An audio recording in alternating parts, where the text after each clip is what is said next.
Katika kuhakikisha kwamba walaji wanaendelea kupata vyakula safi na salama, taasisi ya Mviu Arusha imeendelea kushirikiana na wajasiriamali katika kuboresha kilimo ekolojia, wakianzia shambani, masokoni, migahawani na hata kwa wajasiriamali wanaofanya usindikaji. Me&I ni moja kati ya wanufaika hao. Sisi tunajihusisha zaidi na uongezaji wa thamani wa mazao ya kilimo ekolojia. Tuna pilipili ambazo zinalimwa kwa mifumo ya kilimo ekolojia. Tuna kitunguu swaumu ambacho pia tunakisindika, lakini tuna tunda linaitwa amla. Ni ngumu sana kwa kanda ya kaskazini kulipata, lakini tunalipata zaidi kwa mikoa ya kanda ya kati, lakini pia kwa watu wa kanda ya ziwa wanaijua sasa, watu wa Mwanza. Vitu gani mnazingatia usalama wa chakula wakati wa usindikaji? Kwanza tunazingatia kikubwa yule mkulima namna anavyolima bila kutumia kemikali. Kwa hiyo tunaona kabisa kwamba udongo ndio sosi kubwa. Kwa hiyo udongo ukizidi kuharibu na mazao ndivyo yanavyozidi kuharibika, kwa sababu ukitumia sumu udongo unaharibika na yale mazao lazima yawe na sumu. Kwa hiyo sisi tunachozingatia ni wakulima gani wanaolima katika mifumo ya kilimo ekolojia, ambao tunashukuru baadhi ya taasisi ambao ziko pamoja na sisi kama IDP na Mviu Arusha na taasisi zingine ambao zinakuwa collaboration na hizo taasisi nilizozisema, zinatuunganisha na wakulima wadogo wanaolima kilimo ekolojia kuweza kupata soko na sisi tukiwa ndio wanunuaji. Kwa hiyo wanarahisishiwa soko kwa sisi ambao tunasindika.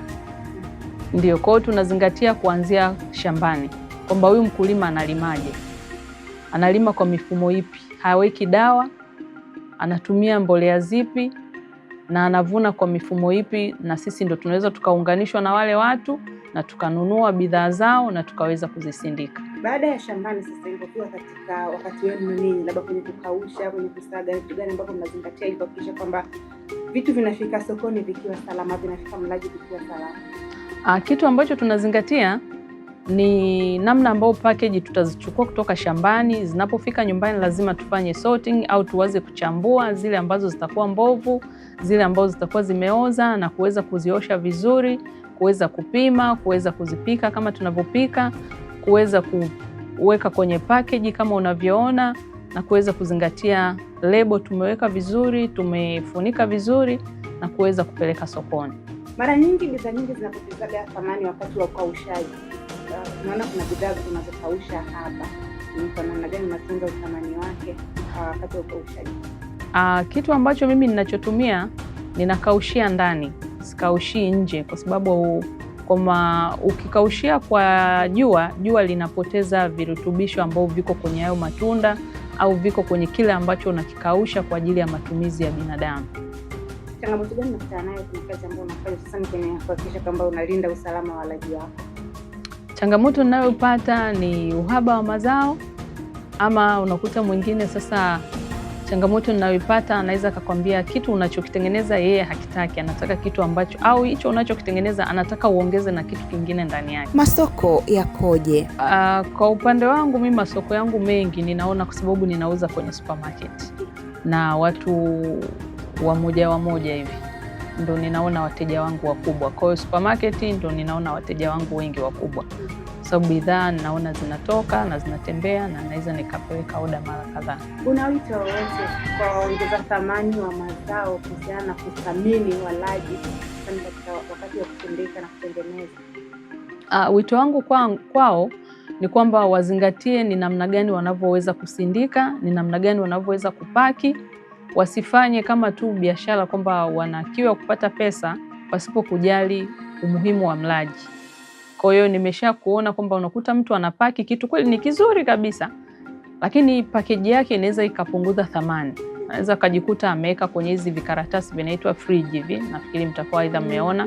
Kwa hiyo unakuta mtu anaeleza kweli ile bidhaa au na mtu ameshanunua kwake, lakini sasa the way ukiangalia package unaweza kukuta thamani ya kununua kile kitu haipo. Kwa hiyo pale inaweza ikampunguzia thamani kwamba je, huyu mtu kweli amekausha kwenye sehemu ambayo haina mwanga mkali au ameweka tu juani au amewekaje. Lakini akiweka vizuri na akapaki vizuri, inamuongezea thamani katika biashara yake. Ni kwa namna gani Mvi wa Arusha imeendelea kushirikiana na wajasiriamali hawa? Mvi wa Arusha ni taasisi ya wakulima na kimsingi inafanya kazi na wakulima, lakini pia ni taasisi ambayo inafanya kazi na wadau wengine ambao kwa namna moja ama nyingine wanachangia katika ule mnyororo mzima wa kuanzia shambani mpaka bidhaa inamfikia mlaji. Na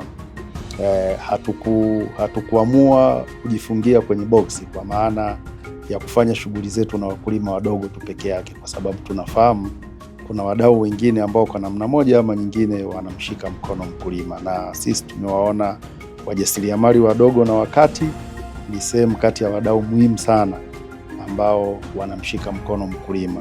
Na kwa nini wajasiriamali wadogo na wakati?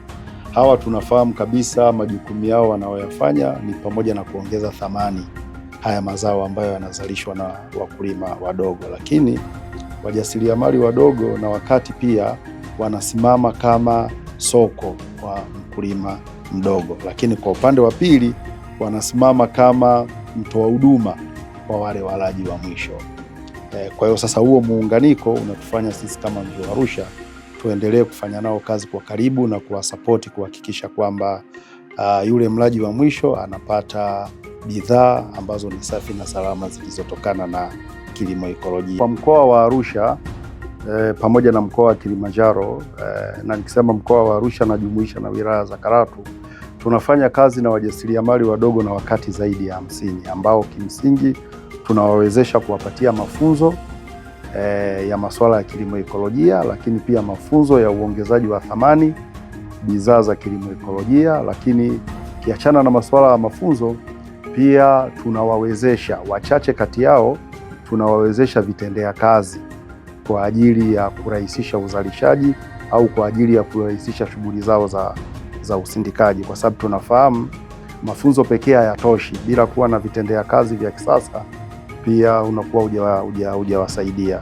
Kwa hiyo kama M&I ambayo inamilikiwa na Meriana ni moja kati ya wajasiriamali walionufaika na Mvi wa Arusha, tumemwezesha vifaa vya kisasa kwa ajili ya kuchakatia bidhaa zake mbalimbali, na ndio maana sasa hivi mnaona alianza na pilipili, sasa hivi yuko na kitunguu swaumu, ameshaenda kwenye unga wa stafeli, ameshaenda kwenye unga wa amla. Hizo ni bidhaa za kilimo ekolojia ambazo ameziongeza baada ya kuwezeshwa na Mvi wa Arusha. Pia wanapata ziara za kwenda kujifunza pamoja na internship kwenye maeneo ambayo yanazalisha kwa kiwango kikubwa. Kwa hiyo huwa tunawapeleka, wanakaa wiki moja, wanajifunza kwa vitendo. Baada ya hapo na wao wanaenda kufanya kwenye maeneo yao. Ninyi kama Mviwa, ni kitu gani mnafanya ili kuhakikisha kwamba hizi bidhaa wanazalisha ni safi na salama? Namba moja kikubwa tunachokifanya kwanza ni kuhakikisha tunawaunganisha na wakulima ambao wanazalisha kwa njia za kiekolojia. Kwa hiyo hapo tunakuwa na uhakika wamepata bidhaa ambazo ziko salama. Sasa kwenye kuongeza thamani, ndio nikasema tunawawezesha vifaa ambavyo ni vya kisasa, ili wakati wa uongezaji wa thamani pia tusiweze kupoteza ule uhalisia wa yale mazao ambayo wanaongezea thamani. Lakini pia tumewaunganisha na watu wa afya kwa ajili ya kwenda kukagua kwenye maeneo yao na kuhakikisha kwamba mazingira wanaozalishia yanakidhi vile vigezo vya afya. Lakini bila kusahau tunafanya kazi kwa karibu sana na wenzetu wa SIDO ambao wanasimamia wajasiriamali wadogo, kuhakikisha kwamba pia wanawashauri namna ya maeneo yao ya uzalishaji yanavyopaswa kuwa. Kwa hiyo hizo zote juhudi tunazifanya kuhakikisha hawa watu wanapoongeza thamani ya haya mazao, basi yanabaki kuwa na uhalisia wake na kuhakikisha kwamba walaji wanapata kitu kilicho bora na salama.